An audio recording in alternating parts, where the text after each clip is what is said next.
Que me ha preguntado el tema del horario del examen, supongo que sí, que el examen va a ser en horario de clase, a las 20 horas. No, la verdad que no lo charlé en concreto con el doctor Herrera, pero supongo que vamos a vamos a seguir la misma modalidad que el examen del primer parcial.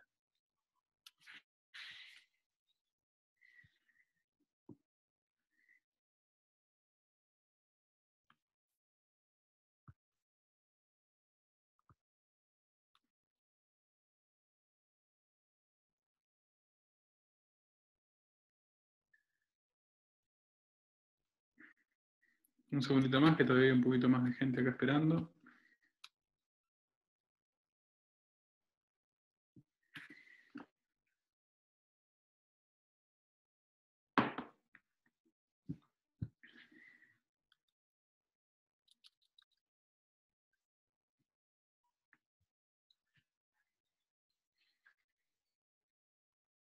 ¿Tienen alguna duda sobre lo que hablamos en la clase anterior, sobre el material, sobre alguna otra cosa que quieren ir preguntando?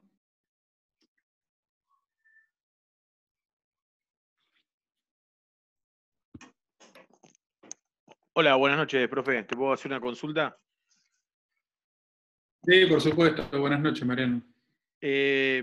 Mirá, viste, me pasa que estoy estudiando, ponele ahí del manual de Balbín, y la verdad Sí. que hay por momentos se te hace una ensalada, viste, porque, o sea, es como que escribe mucho para decir que no o que sí, ¿no? O sea, es como que primero te da un montón de supuestos y te dice, bueno, esto en realidad no es así, es esto, ¿viste? Bueno, y vengo bastante, como que me complica, me marea bastante, la verdad, esa es la realidad. Yo lo que te quería consultar es si, o dónde poner el foco por ahí, sobre todo del tema de contratos, ¿no? O sea, o si por ahí centrarnos más en la ley o qué,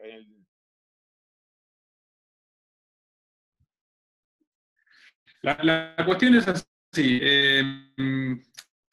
La bibliografía, no podemos prescindir de la bibliografía porque es la base en función de la cual uno hace las preguntas y evalúa. Así que no es prescindible, digamos, la de Balbín.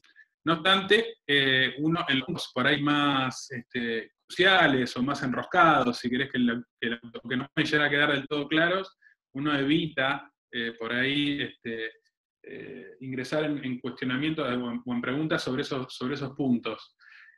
A mí tampoco me termina de convencer del todo, pero bueno, así todo es accesible, se puede, o sea, se entiende lo que dice, algunas conclusiones por ahí quedan a mitad de camino o inexplicadas, pero bueno, para un manual básico está bien. No obstante, yo, por ejemplo, hoy le subí un fallo que quiero que vean y también le subí una lectura que no es que vaya a evaluar sobre esa lectura, pero por ejemplo, todo lo que es la parte de procedimiento de selección de contratista, los pasos básicos de lo que yo les comenté la otra vez, está muy bien explicado y está bien desarrollado, digamos, cuáles son las cuestiones jurídicas o los puntos de discusión de cada uno de esos momentos de la selección de contratista estatal. Así que por ahí eso les ayuda, léanlo, no es que les voy a evaluar de ahí ni les voy a preguntar qué dice el autor específicamente, pero sí les puede servir para contextualizar y por ahí para encauzar lo que Balbín diga, ¿no? O sea, tener en cuenta lo que yo les hablaba, por ejemplo, qué es el acto de preadjudicación, si se cuestiona o no se cuestiona, cómo es la naturaleza del interés jurídico que se tutela para los oferentes, qué pasa con la adjudicación del contrato, qué implica, cómo es el tema de el principio de legalidad y cómo los pliegos tienen que adecuarse a las normativas de rango superior. Todo eso está muy bien explicado ahí, por ahí es más sistemático, por lo menos para comprender lo que es la etapa de formación del contrato en esa lectura. Por eso se las pasé, me pareció que estaba buena, por sencilla, digamos, y ustedes por ahí pueden comprender mejor lo que Balbín diga en algunos puntos a partir de lo que lean primero de ese autor. De todos modos, yo les voy a pasar un pequeño punteo que yo tengo, como para que ustedes vean la secuencia y sobre todo los puntos por ahí neurálgicos de cada paso del contrato, como para ordenarlos, ¿no? Por supuesto que es algo mío, es algo que no tiene vocación de ser correcto ni nada, puede estar equivocado, puede tener errores, es simplemente una guía que yo uso para ordenar mis ideas en la exposición. Se las voy a compartir, pero con esas prevenciones, digamos, no lo tomen como que no digan después Saldarini lo dijo, ¿no? Acá lo que se va a preguntar tiene que ver con la ley, que sí les dije que el decreto 1023 es imprescindible, y con la lectura de Balbín.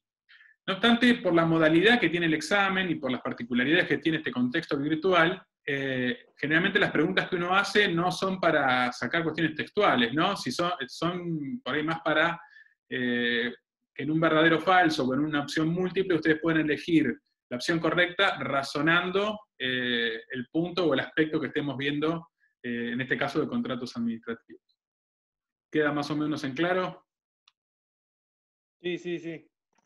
Sí, en realidad es lo que vos decías ahí. O sea, a mí no digo, porque tampoco es que sé sobre la materia como para jugar, escribe bien o escribe mal, o sabe o no sabe. Yo lo que digo es que recontra larguero. O sea, muy larguero por ahí para el tiempo que teníamos, entonces por ahí, y en algunas cuestiones así, Sí. me parecía como que hacía como una elaboración muy grande para terminar ahí medio diluido, que no sabía, no entendía bien Sí. en qué terminaba, básicamente. Por eso, sí, eso. Sí, por eso, de mi lado, lo que trato básicamente es de tratar de transmitirles las particularidades del fenómeno para que cuando ustedes lean y se encuentren con esas afirmaciones y demás, más o menos estén ubicados en cuál es la lógica jurídica y cuáles son las particularidades de este tipo de contratos.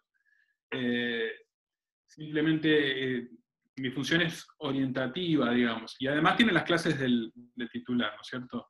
De Hutchinson, que también se las dejé. Bueno, brevemente, si alguien tiene alguna pregunta más.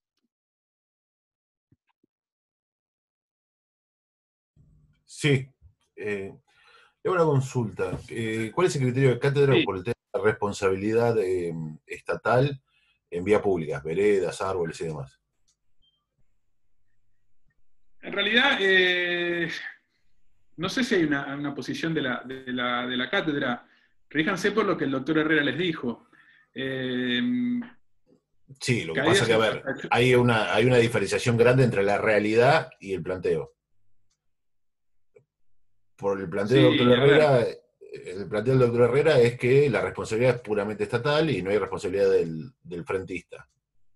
Lo cual hoy en día es diferente a eso. sí, yo creo que primero hay que analizar cada régimen, por ejemplo, en General Pueyrredón hay que ver cómo están las ordenanzas. Suele ser una norma incorporar en las ordenanzas municipales esta responsabilidad del frentista en lo que es el mantenimiento de la vía de circulación que está frente a la casa, ¿no? La vereda, mantenerla en buen estado de conservación y preservación. Por ejemplo, el Reglamento General de Construcciones, el General Pueyrredón, así lo prevé expresamente, y de hecho plantea una suerte de responsabilidad del municipio que se activa cuando el municipio haya intimado previamente al frentista a reparar la vereda y este no lo haga en un plazo razonable y el municipio no mande a hacerlo a costa de ese frentista. Esa es la norma en General Pueyrredón. Lo que no quiere decir que sea la misma norma en todos los municipios, porque cada municipio puede reglamentarlo de manera diversa. Sin perjuicio de la responsabilidad que exista con relación al frentista, hay que analizar también el grado de la irregularidad, o sea, el nivel de irregularidad que tenga la superficie, o sea, hay cuestiones que son visiblemente peligrosas y que no debiera pasarse por alto de los funcionarios municipales o de los inspectores, y en ese caso habría que probar que efectivamente, de algún modo u otro, el municipio tenía algún grado de conocimiento sobre el accidente geográfico que presente, digamos, la acera. De hecho, forma parte de la doctrina de la Cámara Contenciosa nuestra, sobre todo en materia de mantenimiento de calles, sendas peatonales, puede aplicarse a veredas también. O sea que si de alguna manera hubo alguna denuncia de algún vecino o de alguna otra forma el municipio tenía conocimiento más o menos cabal o debía razonablemente tenerlo, podría invocarse un antijurídico, una falta de servicio del lado del municipio o en cabeza del municipio por no haber llevado acciones adelante para que ese riesgo quede aventado. O sea, puede ser que ese riesgo quede aventado de manera definitiva mediante la realización de una obra que repare la irregularidad, puede hacerlo mediante la intimación al frentista para que lo haga, y si no lo hace, solo a su costa, o cuanto menos una adecuada señalización que advierta a los peatones de que esa irregularidad está presente y que puede correr riesgo, digamos, la circulación. O el antecedente jurisprudencial. Sí. Sí, el antecedente jurisprudencial que yo encontré, que es el caso Morono Silvia, con Ciudad Autónoma, por el tema de la Sí, eso es para Cava. Sí, está bien. Sí. Pero bueno, el antecedente por destrucción automotor es el que citan todos. Sí, lo que pasa con la Ciudad Autónoma de Buenos Aires es que es una ciudad con muchos recursos, entonces los estándares de exigencia sobre el estado de la vía de circulación, sea la calle o sea la acera, siempre es mucho más alto. Yo he visto que hay fallos que suele condenar mucho más seguido, digamos, en este caso a la Ciudad Autónoma, por este tipo de vicios, entre comillas, o este tipo de irregularidades en las calles que generen daños, que lo que puede pasar, por ejemplo, en un municipio de la provincia de Buenos Aires con mucho menos recursos y demás, ¿no? Es como que uno tiene que tener en cuenta a la hora de establecer un estándar para condenar al Estado, en definitiva también los medios con los que cuenta. No es una deducción tan lineal ni aritmética, ¿no? Son un montón de factores que se tienen en consideración para decir si hay o no falta de servicio. Una de ellas, por ejemplo, es la relación de la víctima con el servicio de que se trate. Otra cosa, los medios con los que se cuenta. Bueno, son un montón de circunstancias. Las circunstancias de modo, tiempo y lugar también hacen a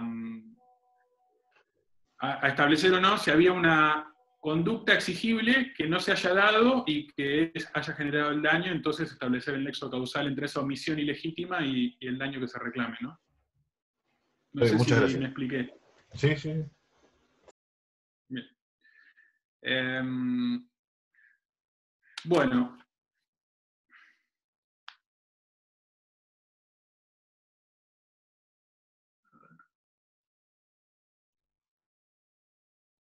No se me escucha bien, estoy viendo acá en el chat. ¿Se escucha bien o se escucha cortado? Si se escucha cortado, no sé si tengo ahora muchas lo escucho maneras de bien. solucionarlo. En un momento se ve ido la imagen, pero... Bueno. Bueno, pues yo me veo siempre igual y parece que anda bien la cosa, pero para ir al otro lado no es lo mismo. Bueno, les decía, vamos a seguir con el tema de contratos. Básicamente recordemos que los contratos necesitan, por supuesto, de dos voluntades para unirse, que de un lado está el sujeto estatal, ¿sí? Del otro lado hay un particular. Si en las dos puntas de la relación tuviésemos dos entes estatales, sean o no de la misma esfera de gobierno, no estaríamos frente a un contrato administrativo, sino en todo caso estaríamos frente a un contrato interadministrativo o un convenio interadministrativo, ¿sí? Acá lo que a nosotros nos importa como elemento de definición es la presencia del sujeto estatal, el elemento subjetivo, que es lo que ustedes tienen en el programa, que van a ver que Balbín lo relativiza, porque Balbín dice, bueno, el elemento subjetivo puede llegar en todo caso a matizarse si lo que se tiene en cuenta en la presencia de la relación contractual es la existencia de fondos públicos en el sujeto privado que eventualmente contrate. ¿Esto por qué viene a cuento? Porque en su momento hubo un fallo de la Corte Suprema en el cual se demandó por incumplimiento contractual a una cooperadora de un colegio, ¿sí? Y la cooperadora no forma parte de la estructura del Estado, sino que simplemente es una asociación sin fines de lucro, ¿no es cierto?, que ayuda a la manutención de un colegio público, pero que no forma parte del Estado. Pero se probó que las obras que desarrollaba la cooperadora para mejorar ese inmueble venían de la mano de un convenio con la Nación que aportaba fondos estatales y, por supuesto, había una gran regulación sobre el margen de acción que tenía la cooperadora. Entonces se consideró que podía estarse en presencia de un contrato administrativo. Entonces, Balbín va a tomar, de alguna manera, va a ir más allá de la figura y de alguna manera dice que hay que considerarse para por ahí establecer la existencia de un contrato administrativo, de dónde provienen los fondos. Si son fondos públicos y además tienen ciertas particularidades, puede llegar a tratarse también de un contrato administrativo, aunque no lo celebre un sujeto público. Es una opinión de Balbín. La Corte, el presidente, yo le comenté recién, es Schiarato Gino, pero la Corte, en un fallo posterior, que es Plus Petrol, dejó de lado, digamos, si había un atisbo, digamos, de posibilidad de que eso se diera así, directamente lo descartó y volvió a exigir el elemento subjetivo, es decir, la presencia del Estado, como un recaudo necesario para hablar de un contrato administrativo. Habíamos visto también que en el contrato administrativo siempre hay una finalidad pública, ¿sí?, que se persigue con la celebración del contrato. O sea, el fin público se ve de manera, está presente, ¿sí?, y habíamos visto que puede estar de manera inmediata y directa con los contratos de colaboración o de forma mediata en los contratos de atribución. Habíamos visto que en el contrato de atribución las mayores ventajas obviamente las obtenía el particular, y en los de colaboración era la administración a partir de la satisfacción del interés público. Como consecuencia de esa persecución de la satisfacción del interés público que involucra el contrato, dijimos que venía el régimen jurídico especial, particular, la prerrogativa, la exorbitancia, ¿sí?, como elementos con los cuales cuenta el Estado justamente para facilitar esa concreción del interés público a la hora de satisfacer una necesidad que es de interés general. Entonces vimos que se le dotaba de algunos instrumentos jurídicos que no están presentes en los contratos entre particulares y que lo caracterizan, ¿sí? Y ahí vimos el tema de las prerrogativas. Vimos la prerrogativa para interpretar el contrato, para cambiar el objeto del contrato parcialmente, ¿sí?, para revocarlo si el interés público cambió y ese contrato ya no tiene sentido, para revocarlo también bajo algunas condiciones por razones de ilegitimidad, es decir, si la administración advierte un vicio a la hora de gestarse ese contrato, dejarlo sin efecto. Y acá les voy a hacer una salvedad, que está en el libro de Balbín citado el fallo Playas del Sol. Esta posibilidad de que el Estado anule por sí ante sí el contrato es siempre y cuando no haya generado derechos, o no se haya empezado a ejecutar, mejor dicho, y el vicio no sea manifiesto, sea un acto regular, aunque no sea perfecto. Si tenemos una situación en que la administración no puede hacerlo por sí misma, lo que tiene que hacer es ir ante un juez y pedirle la anulación del contrato por esa presencia de vicios. Va a ser lo que se llama la declaración de lesividad, que lo vieron lo tuvieron que ver cuando analizaron el régimen del acto, y va a ir ante un juez a pedir la anulación del contrato. No obstante, siempre, de alguna forma, van a encontrar vía argumentación, vía motivación, la manera de hacer que ese vicio sea ostensible y que el acto vaya más allá de un acto regular, o sea, sea algo menos que un acto regular, y que quede validada esa posibilidad de la administración de dejarlo sin efecto por la existencia de vicios congénitos en el acto. Habíamos visto que, como fenómeno del régimen exorbitante, está la prerrogativa de la unilateralidad, es decir, que la administración de alguna manera dispone y el particular se encuentra obligado a ello, ¿sí?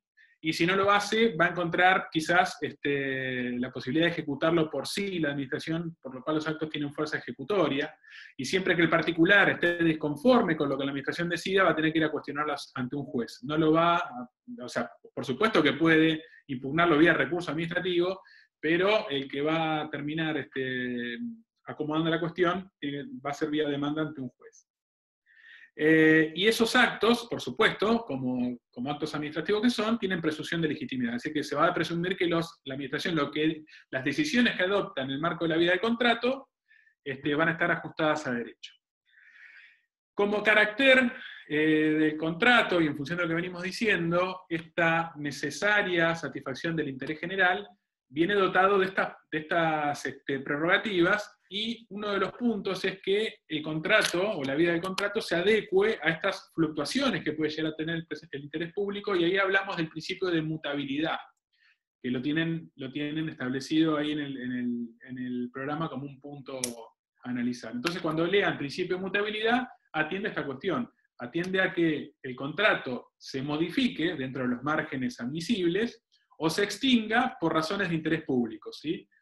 Es decir, que la administración, lo que hablamos un poco la otra vez, no puede estar atada a seguir continuando con la ejecución de contratos que ya no le sirvan o que le puedan servir de una manera diferente. Un caso típico, uno de los casos primeros que abordó el derecho administrativo a partir del Consejo de Estado francés, es el caso, por ejemplo, creo que era la compañía de gas de Burdeos, que era un concesionario, por ejemplo, del servicio de iluminación, de iluminación pública, que era iluminación a gas. Luego vino la electricidad, un medio mucho más eficiente y mucho más fácil y mucho más con mayor posibilidad de expansión que lo que tiene una red de gas. Entonces, obviamente, ¿qué hizo la administración en ese momento? Decidió ponerle fin a ese contrato, y en definitiva que el alumbrado público sea objeto de un nuevo contrato que prevea la iluminación a partir de la electricidad y no a partir del uso del gas. ¿Sí? Eso como un ejemplo práctico, sencillo, de cómo puede la administración decidir finalizar un contrato. Habíamos visto que los cambios en el objeto eran factibles, digamos, en términos cuantitativos, hasta más o menos 20%, marca el decreto 2023, y obviamente con readecuación de los plazos contractuales y también adecuación de la remuneración que le correspondiese al contratista.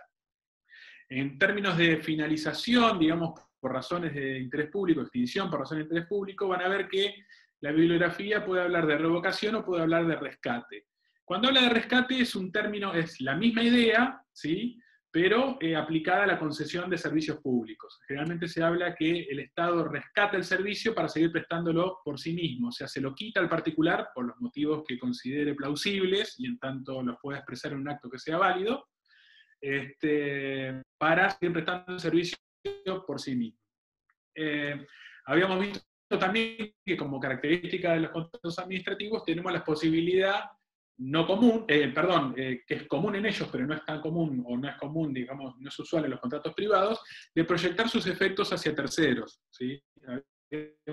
Hemos visto que a los ciudadanos se nos imponen determinadas cargas, obligaciones, pero también derechos en función de un contrato administrativo. ¿Sí? Así el acceso a los servicios públicos, por ahí la obligación de pagar una contribución por mejoras si somos frentistas, en el contexto de pagar el peaje, también en el contexto de la concesión de obra pública, pagar la tarifa cuando somos usuarios de los servicios públicos domiciliarios, pero también tenemos derechos, ¿sí? a que el servicio nos sea prestado de manera regular, que se nos indemnicen los daños que nos causan los sujetos privados que son contratistas del Estado, en función de ese contrato que nos involucre, y demás. Habíamos señalado también que estas prerrogativas generan una situación de subordinación, ¿sí? Entre lo que es la situación jurídica del particular y la situación de la administración, que en definitiva dispone qué es lo que pasa con la vida de ese contrato. Eso forma todo parte de lo que es la presentación, digamos, del régimen contractual. Después estuvimos, y tengan en cuenta que el contrato tiene tres momentos: el nacimiento, digamos, el desarrollo de las prestaciones, lo que es la ejecución en sí misma, y la extinción o finalización. O sea que la bibliografía ustedes la tienen que analizar teniendo en cuenta esos tres momentos de la vida del contrato.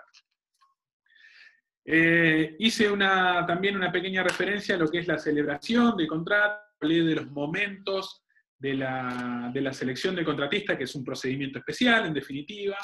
Hablé que en el régimen nacional la licitación pública o el concurso público son la regla para celebrar un contrato, es decir, que la administración para la administración no hay libertad de formas, digamos, sino que tiene que seguir algunos de los procedimientos que están reglados, y la base es que primero la contratación se dé preferentemente por vía de licitación o concurso. Después van a ver que hay otros supuestos en los que se habilita el concurso o la licitación privados, que ahora les explico la diferencia, y la contratación directa. Un concurso es público cuando la convocatoria para celebrar un contrato se dirige a un número indeterminado de sujetos. ¿Sí? El procedimiento es privado cuando yo curso invitaciones a determinados sujetos en concreto. ¿Sí? No lo dirijo a todo el mundo, sino que la administración tiene la posibilidad, generalmente condicionada por un monto máximo, de pedirle a determinada cantidad de particulares que oferten para ver si les interesa ese contrato. Y la contratación directa, digamos, es el medio más excepcional y de interpretación restrictiva, porque justamente lo que hace es anular la concurrencia. La concurrencia, ¿qué quiere decir? La posibilidad de que varios particulares oferten por ese contrato. Y vimos algunos ejemplos, ¿sí? O algunos supuestos. Las contrataciones interadministrativas, es decir, aquellas que la administración lleva a cabo con otro sujeto estatal, que están eximidas de la licitación pública, que pueden ser realizadas por contratación directa bajo algunas condiciones. Los supuestos derechos de exclusividad o patentes, las razones, y me olvidé de decírselos, y creo que es fundamental, máximo en el contexto en el que estamos viviendo, cuando la urgencia o emergencia debidamente fundada le permite a la administración celebrar la contratación directa. ¿Qué pasa con estos supuestos? Perdón. No hay chance de satisfacer el interés público de manera adecuada si tengo que esperar el tránsito regular de un procedimiento administrativo público, digamos. Si yo tengo, sí o sí, que adquirir remedios de manera urgente, o hay una inundación y el municipio tiene que salir a comprar colchones, frazadas y demás para hacer para poder ayudar a los ciudadanos y demás, ese tipo de contratación, por la urgencia misma del caso, no va a poder ser canalizada por una licitación pública y seguir todos los trámites hasta celebrar el contrato. Evidentemente lo que se va a hacer, va a estar habilitado un camino más corto, que es la contratación directa. O sea, va a poder, entre comillas, salir de paso, celebrando ese contrato, sin seguir los trámites regulares, ¿no? Recuerden también los principios que impregnan al procedimiento de selección, ¿sí? Son el principio de concurrencia, esto que hablábamos de la posibilidad de que se presenten varios sujetos interesados, la competencia efectiva que tiene que darse entre esos sujetos que estén interesados en la celebración del contrato, y esto habla también del otro principio que es el de igualdad, ¿sí? Esto de brindarle tratamiento igualitario, tanto en la información como en el tratamiento formal de las ofertas, a todos aquellos sujetos que vayan a la puja, digamos, para celebrar ese contrato. Por supuesto también que tienen el principio de transparencia y de publicidad, estas reglas que van a ver estas normas que van a ver por todo el decreto 1023 y sobre todo en el decreto que desarrolla su fase reglamentaria, que es el 1030, sobre plazos de publicación, plazos de presentación, formalidades y demás.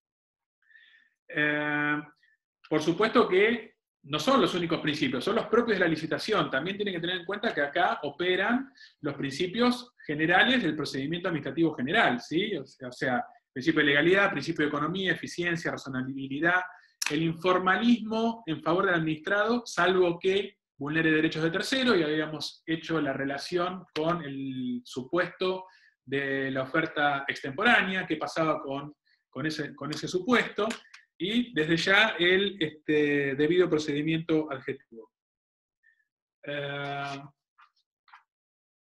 También les mencioné, lo van a ver en el libro, es muy sencillo, el tema de las ofertas, el carácter que tiene que tener la oferta, qué pasa con la apertura, qué pasa con el dictamen de perjudicación, el momento de evaluación de las ofertas, esa imposibilidad que existe para los oferentes de acceder o tomar vista a las actuaciones cuando la administración está analizando los supuestos. Sí.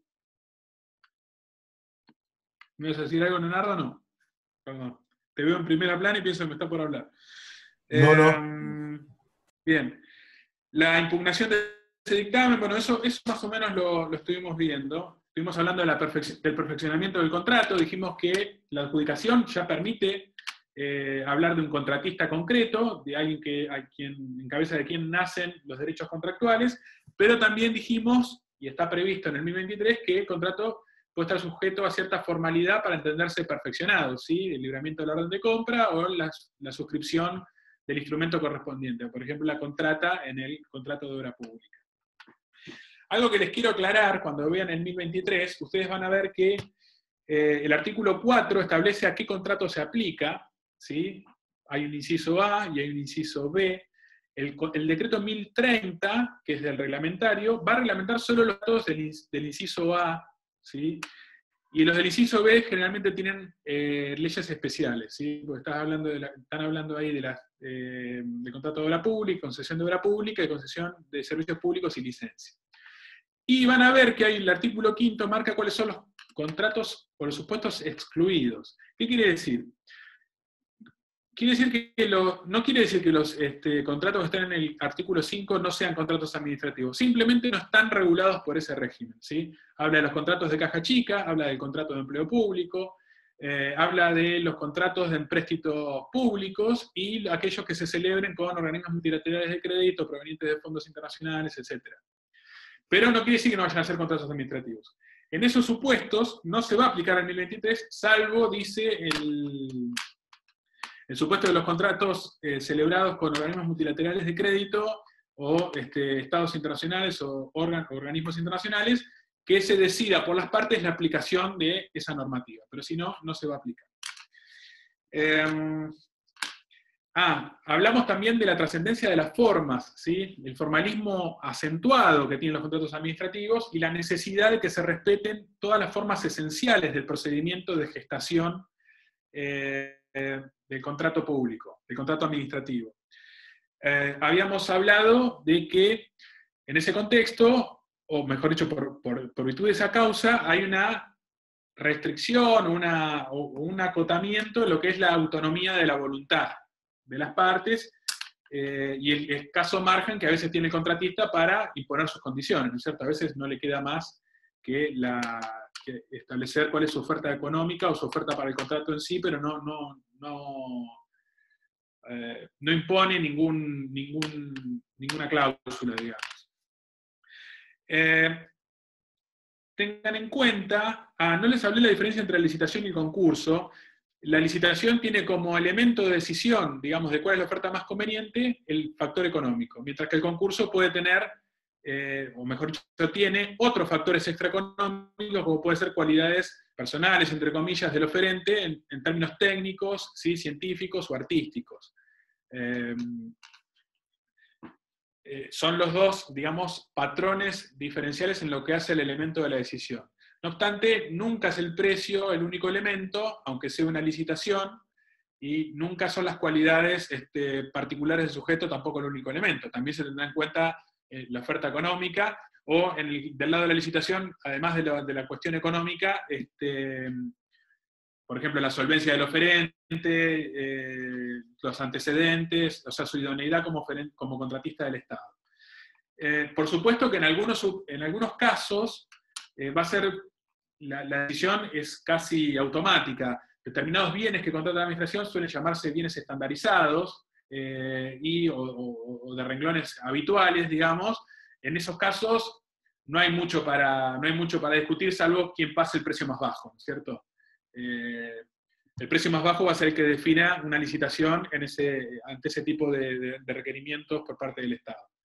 Si estamos en un contrato de atribución, que saqué, por ejemplo, una concesión de un bien de servicio público, será la mejor oferta la que ofrezca un mejor canon o una mejor inversión para realizar dentro del bien del dominio público que va a otorgarse, digamos, el uso y goce de ese contrato. De ese bien, mejor dicho, en función del contrato.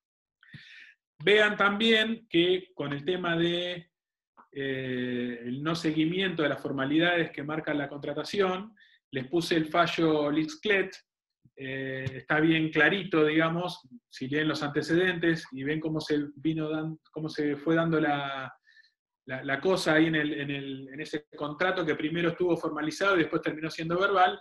La Corte termina diciendo que no corresponde, por supuesto, ningún reconocimiento económico de tipo contractual, a partir de lo que son negociaciones verbales. O sea, no vale que un funcionario me diga, hace esto, yo lo hago, y después voy, y si no me pagan, puedo pretender cobrarlo como si hubiese celebrado un contrato, sino que en el mejor de los casos habíamos hablado que opera ahí la doctrina del enriquecimiento sin causa, con sus requisitos, ¿sí? Y hay que pedirlo expresamente ante un juez. Dentro del plano de las formas, digamos, de la licitación, habíamos hablado que puede ser de etapa única o de etapa múltiple, eso tiene que ver cómo se va gestando la oferta y la selección de contratistas, ¿sí? Primero por ahí se valoran o se puntúan determinadas características de la oferta de contrato y después se tiene en cuenta, digamos, dentro de los que sean preseleccionados en esa etapa, quién pase la mejor oferta económica en una segunda instancia. Y, por supuesto, las licitaciones pueden ser nacionales o internacionales, según si se abre el juego para ofertar a sujetos extranjeros, digamos, y eso tiene que ver por ahí con la complejidad del contrato que se vaya a celebrar, y por ahí se entiende que determinada tecnología no está presente en el país, o sí, pero quizás se quiere también estimar la posibilidad de una oferta por alguien de afuera, si puede pasar mejores condiciones de contrato. En la etapa de ejecución, básicamente tenemos que tener en cuenta cuáles son los derechos y las obligaciones del contratista, ¿sí? ahí, en ese sentido, el libro es bastante claro. Como derechos de contratista, habíamos insinuado el tema de la preservación de la ecuación económica y financiera del contrato, y ese equilibrio que se